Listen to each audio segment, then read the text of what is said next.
California Proposition 16. Repeal Proposition 209.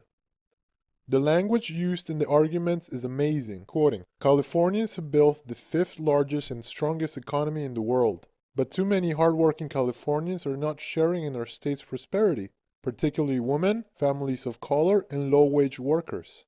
Assembly Constitutional Amendment 5 will help improve all of our daily lives by repealing Proposition 209 and eliminating discrimination in state contracts, hiring, and education.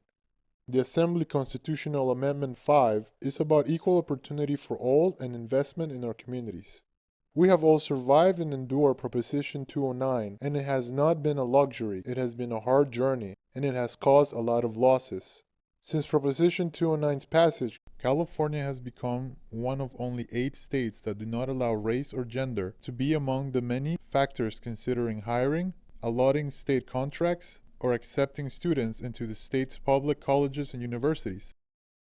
As we look around the world, we see that there is an urgent cry for change. After 25 years of quantitative and qualitative data, we see that race-neutral solutions cannot fix problems steeped in race. Look at all who supported it. Democrat, Democrat, Democrat, Democrat. All representatives and senators that are from Cali, that are Democrat, unanimously supported the repeal. The only opposition are the few Republicans. Here's a letter from Representative Bass trying to get support for the repeal. Get a load of the shit she is saying. Proposition 209, deceptively titled California Civil Rights Act Initiative, passed by referendum in 1996 amidst an orchestrated campaign of dog-whistle politics attacking all attempts to level the playing field for women and people of color. Before Prop 209, those efforts at advancing equality had made real progress, but the Wall Street-backed authors of the initiative saw a threat to their economic stranglehold from an increasingly diverse and highly educated population in California.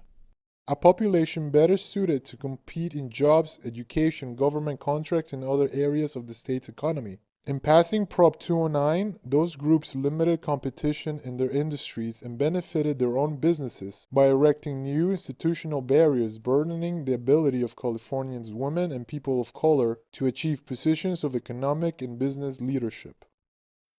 Talk racism, let's talk about how this Supreme Court nomination was racist from the get-go, because this administration said we are going to pick a black female.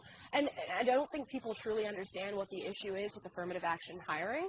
Not only is it racist because you are ignoring an entire set of people who have applied for this job, but you are actually creating a climate of racism, because now we as individuals have to go through this world and we're going to look at people who are people of color and maybe they're in these upper echelon jobs, and we're going to look at them and say, did you really get that based on your merit, or did you get that because you're black or because you're female? And then they get to look at themselves and go, did I get this based on my merit, or did I get this because they wanted a black person? You are essentially robbing every single person involved in the situation.